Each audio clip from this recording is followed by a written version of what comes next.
रेखा गुप्ता के घर पर इस वक्त जोरदार जश्न मनाया जा रहा है। वहां पर महिलाएं नाच रही हैं, गा रही हैं, जश्न मना रही हैं, क्योंकि रेखा गुप्ता अगले मुख्यमंत्री के तौर पर कल शपथ लेने जा रही हैं। बड़ा दिलचस्प है, पहली बार की विधायक रेखा गुप्ता, जिनको मुख्यमंत्री के तौर पर नरेंद्र मोदी ने क्यों चुना?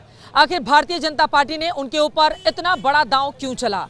आधी आबादी जिसको लेकर भारतीय जनता पार्टी लगातार मोदी के नेतृत्व में 2014 से आगे बढ़ रही है, लेकिन यही वक्त क्यों तय किया गया दिल्ली के सीएम के तौर पर? वो कौन कौन से गुण हैं जिसकी वजह से रेखा गुप्ता पर दांव लगाया जा रहा है, और किस तरह से तमाम कंट्रोवर्सी से अपने आप को दूर रखते हुए रेखा गुप्ता ने आज बाजी मार ली है, उसको बताती हुई यह रिपोर्ट देखिए।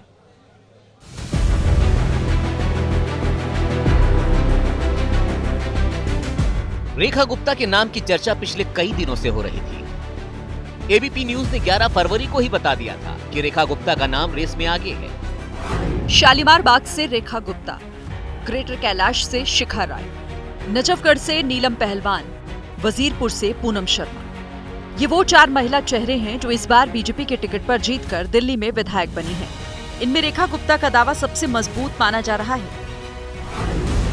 बीजेपी ने सीएम का नाम फाइनल करने के लिए अपने स्तर पर जो पैमाना तय किया था, उस पैमाने पर रेखा गुप्ता सबसे फिट बैठी।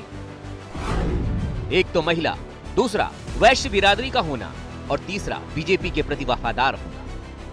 ये तीनों फैक्टर रेखा गुप्ता के फेवर में गए। बीजेपी ने 11 दिन तक मंथन किया और मुहर लगाई। विधायकों ने भी रेखा के नाम के फैसले को सहर्ष स्वीकार किया। बताया जा रहा कि आरएसएस ने बीजेपी को महिला सीएम का प्रस्ताव दिया था। देश में अभी किसी प्रदेश में बीजेपी की कोई महिला सीएम नहीं है। ऐसे में बीजेपी ने रेखा गुप्ता को सीएम बनाने का फैसला लेकर मास्टर स्ट्रोक चला है। दिल्ली में 43% महिलाओं ने बीजेपी को, तो 49% ने आपको वोट किया है। आपको 11% महिलाओं के वोट का नुकसान हुआ, जबकि बीजेपी को 8% का फायदा। दिल्ली ही नहीं, इससे पहले महाराष्ट्र, हरियाणा, मध्य प्रदेश, राजस्थान, इन जैसे राज्यों में भी महिलाओं ने झोली भर भर कर बीजेपी को वोट किया।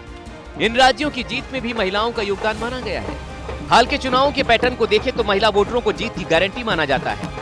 प्रधानमंत्री नरेंद्र मोदी ने दिल्ली में जीत के बाद भी महिला वोटर्स का आभार जताकर महिला सीएम के संकेत दिए थे।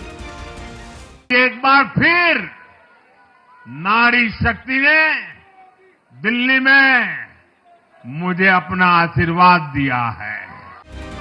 बीजेपी ने दिल्ली में महिला सीएम बनाकर राष्ट्रव्यापी संदेश देने की कोशिश की है। बीजेपी में दिया कुमारी राजस्थान और प्रवति परिदा ओडिशा में डिप्टी सीएम है।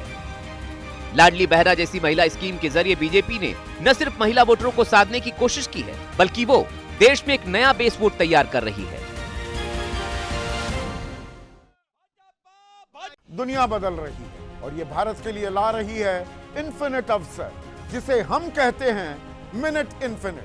देखिए और आइए आइडियाज ऑफ इंडिया के मंच पर समझेंगे इसी मिनट इन्फिनिट को 21 और 22 फरवरी abplive.com पर।